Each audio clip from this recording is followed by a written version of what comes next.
What is going on, guys? Welcome back. In this video today, we're going to learn how to implement our own custom machine learning models in Python using Scikit-Learn. So let us get right into it.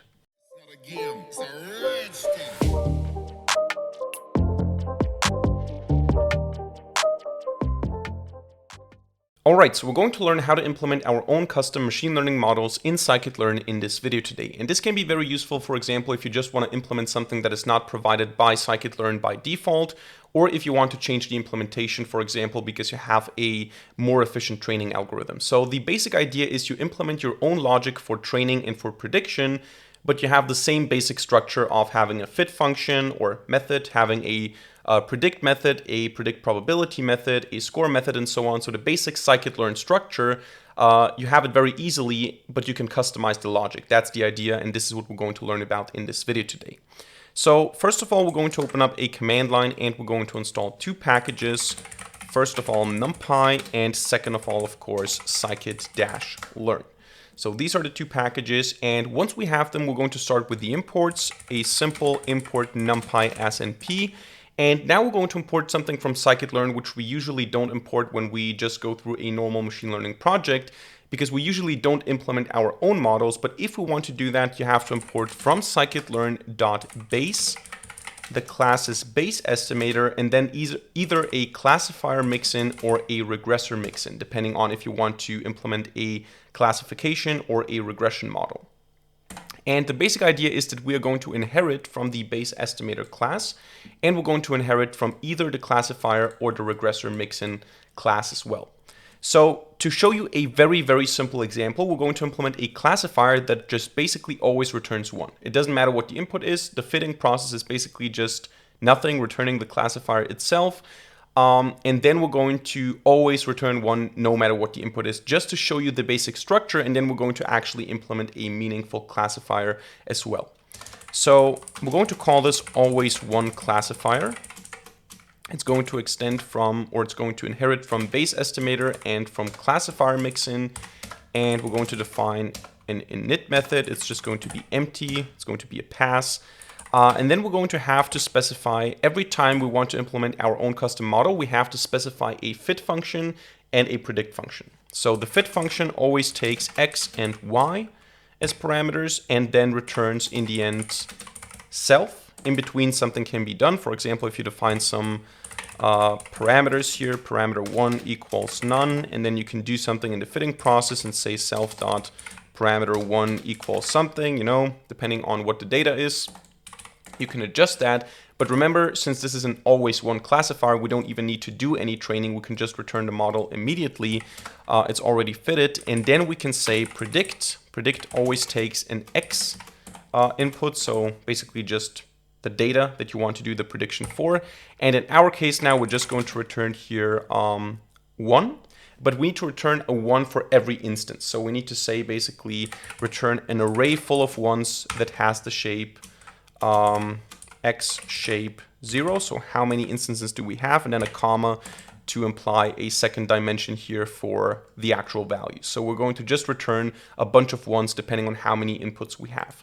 This is the basic structure. Now, depending on what kind of classifier you want to implement, and as I said, I'm going to show you a more useful one in a second here, but what you need to have is you need to have an init method if you want to initialize something. And usually you will have to initialize something because you do need to do some training, right? Then in the fit function, you take x and y, you return the classifier or the class itself in the end, or the object itself in the end. In between, you adjust the parameters, and in predict, you get input and you return the labels, the classifications that have the same dimension as, or not the same dimension as the input, but you want to have an output for every single piece of input. That's the basic idea. So we can try that by saying if underscore underscore name underscore underscore equals underscore underscore main underscore underscore. And here what we can do now is we can just load the iris data set. So I can say, let's import up here from sklearn.datasets, import load iris. Then also from sklearn.model selection, import train test split. What we're going to do now is we're going to say data equals load iris.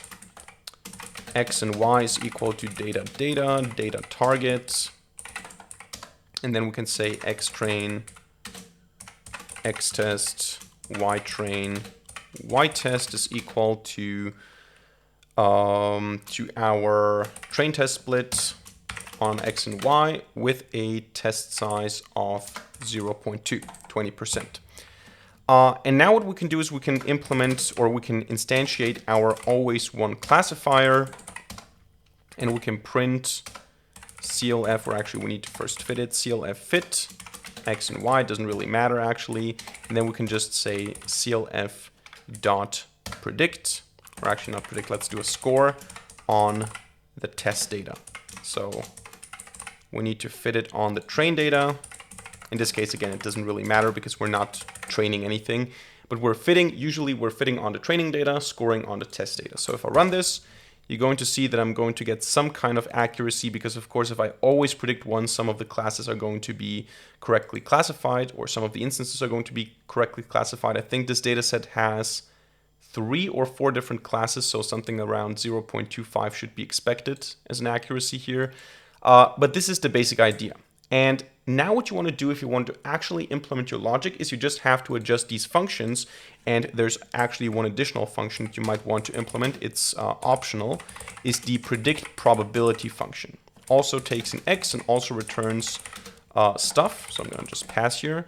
But this function doesn't just return the label. It doesn't just say, okay, this is 0, 1, 2, 3 or something. It tells you the probability for each individual class. So that's the difference. And you don't have to implement this function. For example, I think support vector machines don't have this function by default, but you can if you want to. So what we're going to implement here as an example is a nearest centroid classifier. The basic idea of a nearest centroid classifier is you get all the data and then you just compute the mean position. So you have an n-dimensional space. You have, depending on what kind of data you have a couple of features, an n-dimensional space, and every data point is some point in this space. And what you do with a centroid is you just compute the mean position from all these data points, which is going to be the center of this class, and then we just compute the distances between the individual centroids and a new piece of data.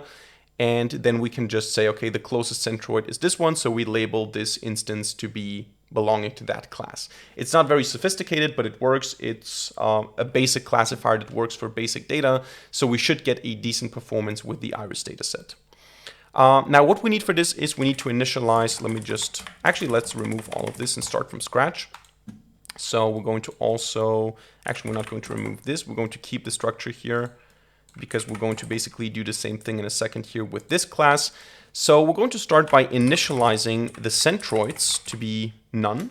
And we're going to use the convention of an underscore in the end, because in Scikit-Learn, when you use an underscore, so centroids underscore, for example, this implies by convention that this is going to be a variable or a value that is going to be estimated, that is going to be trained. So if you don't just assign it, if it's not just derived easily, if you have to train it, if you have to look at the data and adjust this, it's usually indicated by an underscore in the end. And then we also want to have classes, and classes are basically just the different classes that we have. So in the case of the iris dataset, I think it's 0, 1, 2, and maybe 3. I'm not sure how many classes we have. I think we have, let me just see what we have as, I think it's data, target, was it target names? Yeah, okay, we have 3 classes, so 0, 1, and 2. So the classes is going to be, in the case of the iris dataset, 0, 1, and 2. But since this is a general class that we're defining here, we're not going to hard code this, because depending on the dataset, we're going to have different classes. All right, so this is our constructor, and then we can go into the fit function. The fit function, again, takes x and y, x being the data, y being the prediction. And since this is classification, a supervised learning algorithm that we're implementing here, we already know what the correct class is, and depending on that, we're going to position the centroids. So we're going to say self.classes is going to be equal to the unique values that we have in y. So we say np unique y, basically taking all the classes, all the targets, and saying, okay, how many unique values do we have? Which are they? 0, 1, 2. Okay, these are the classes.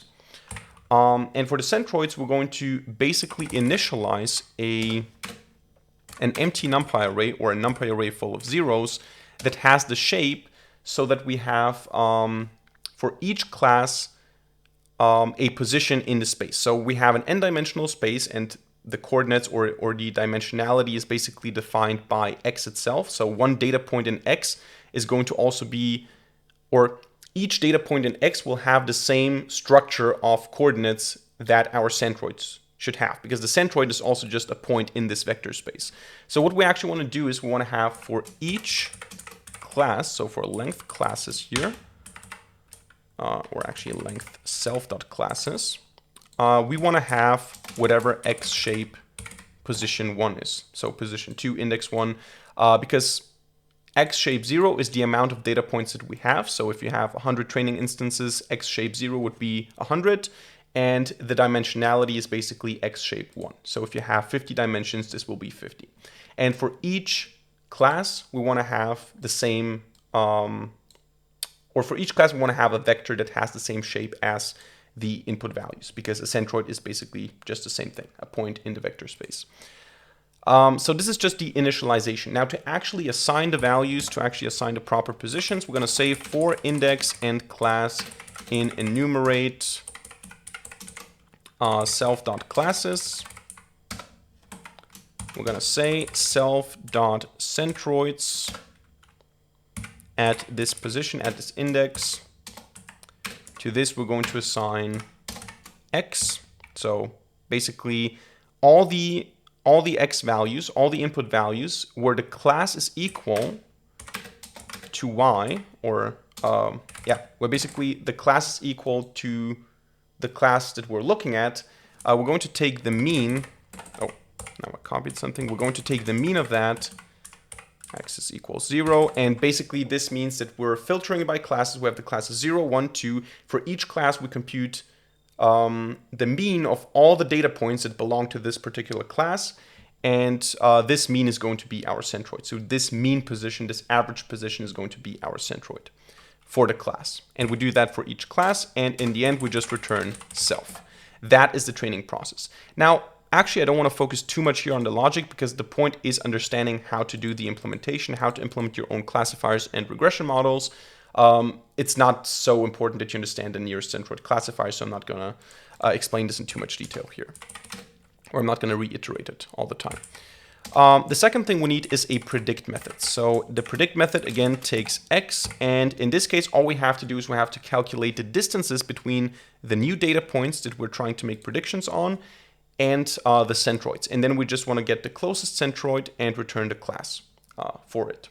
So we can say distances is going to be equal to np zeros. We're going to initialize the distances with zeros again. And the shape is, first of all, how many instances do we have? So how many instances do we need to do predictions on? X shape 0, this time 0, not 1, because we have this many instances, and this is just the dimensionality. We care about the number of instances, and the second one is the number of classes.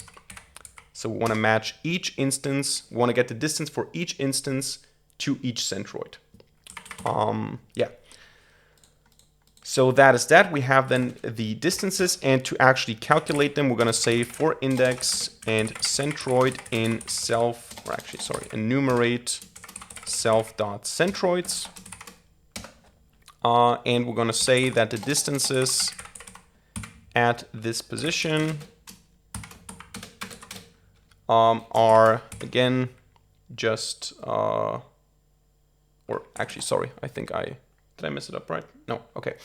So we calculate the distances by basically calculating the Euclidean distance by taking the, Euclidean distance by basically saying from linear algebra, get the norm of the difference between the data point and the centroid. So we say x minus centroid to calculate the distance, and then we take the norm of that to get the Euclidean distance, and by doing that we compute the distances between the centroids and the individual data points.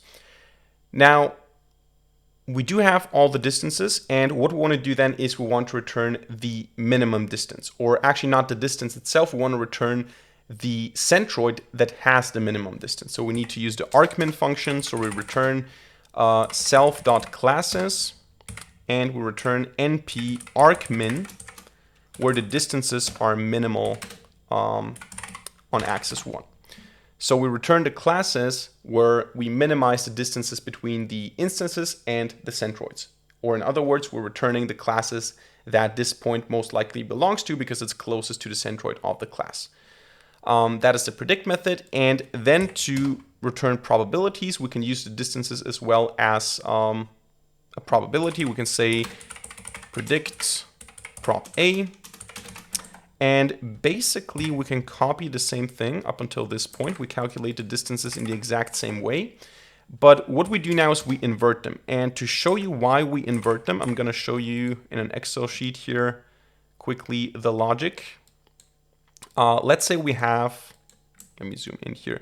Let's say we have some centroid 1, centroid 2, centroid 3, and then we have some instances x1, x2, x3, x4. Now, if I have some distances, let's say like this, or like this, or like this, or something like this, then what I want to have for the probability is all of them. If I have the probability for each centroid or each class being the case, I need all of them to add up to 1. So I cannot just use the raw values. And also I want to have the opposite direction of scale, if that's a reasonable way to put it.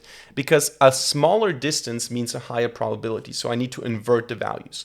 So what I can do is I can copy this, and basically if I take all the values, or if I take 1 divided by all the values, so if I say it's 1 over this, for example, then I basically flip the direction of the scaling. So if I do it like this and then like this, basically now the smallest distance has the highest number here. And if I now take the sum for each row, like this, and if I then divide the individual values, if I say this divided by this, and this divided by this, and this divided by this, it will give me the probability, and all of them are going to add up to 1, because now I have a 54% chance that this is the correct centroid, a 27% chance that this is the centroid, and so on. And I can do that for all of these values here, for all of these individual instances. So basically just inverting them by taking 1 divided by the value and then computing the sum for all these inverted values and then dividing them, dividing the individual values by the sum is going to give us the probabilities in the right direction. That's the basic idea. I hope this was not too complicated, but again, the focus is not too much on understanding this particular algorithm, but understanding the basic idea of what to implement here. So we're going to actually say inverted sums, or not sums, sorry, inverted distances are going to be equal to 1 divided by distances, and then inverted distances sum is going to be equal to NP sum of the inverted distances. Axis is going to be 1, and we're going to keep the dimensions so that we have the proper output shape. And then we're going to just return the inverted distances divided by the inverted distances sum, which is exactly what I showed you in the Excel sheet right now. All right, so this will now not just give us the classification, it will give us the probability for each class. So what we can do now is we can uncomment this again, and we can change this to the nearest centroid classifier, and then I can score. You can see I didn't actually, now what's the problem here? Did I mess up something? Let me just check. Distances equal to x. Let me just see what I did wrong here. So we have this line of code here. This should actually be correct. No, it's not, because we need to flip this. It's colon and index. There you go. So now I get an 83 or 90% accuracy by using this nearest centroid classifier. I can also compare it to another model, maybe let's go with scikit-learn neighbors import k nearest neighbors classifier, and then I can do the same thing. I can just copy, paste, and I can change this to the k neighbors classifier, and then we can see that the k neighbors classifier is sometimes even worse than our classifier, but most of the time it will probably outperform it slightly. But you can see that this works, and it works even though I didn't implement, for example, the score function. I just implemented a fit function and a predict function. We didn't even use the predict probability function yet, so this is an extra that doesn't even have to exist for all of this to work. We just implemented these two things, the logic for training, the logic for prediction, and of course the setup here in the constructor. And now we can use it like any other classifier model in scikit-learn. Now, to actually get probabilities, we can see what happens if I go and say CLF predict, and then I can just feed into this. I think I need to feed a list of values, right? So I need to say, no, actually an array. So NP array of xtest 0, for example. And then I can do the same thing for predict probability. And then you can see that I don't get what I want because I think that I need to, or what's the problem now? We have the predict NP array. Is this a problem with my application or with the code itself? Because I think if I run this on, or do I need to say it's a list? Maybe it's just about this. Okay, I think it's about that. We need to provide the instance in a list, and then we need to turn it into a NumPy array. No, okay, this doesn't work. Okay, it's basically the same mistake as before. We just need to swap the order here as well. So colon and index, not index and colon. And then it works. You can see we get a class if we call the predict method, and we get probabilities for each class if we call the predict probability method. So this is how you can implement your own custom classifier in scikit-learn. Now let's also do the same thing for a regression model, just for the sake of completeness. And for this, we're going to use a mean regressor. This is going to be very simple. I'm just going to show you that so that you can see that it also works with regression. But this is literally just going to return the mean of the data. It's not going to be complicated. So this is going to be a mean regressor, also again inheriting from base estimator, but this time from regressor mixin. In the constructor, we're going to define the mean underscore, which is going to be none. And in the fit method, so fit x and y, we're not even going to consider x. We're just going to say that the self mean is going to be equal to np mean of y. Then we're going to return self. And the predict method, this is not what I wanted. The predict method is going to basically just return an array full of the mean. So np full. The shape is going to be how many instances we have here, with a comma to imply an additional dimension, and then self.mean underscore is the value we're going to fill this up with. All right, so this is our regression model. Now for regression, we're going to use a different data set. It's going to be the California housing data set. So we're going to say fetch California housing, and then we're going to basically do the same thing as here. I think it's actually also the same structure, right? So we just have to copy everything until this point. Load iris, x, y, data, but it's not load iris. It's going to be fetch California housing. And then we're going to say rec is equal to our mean regressor.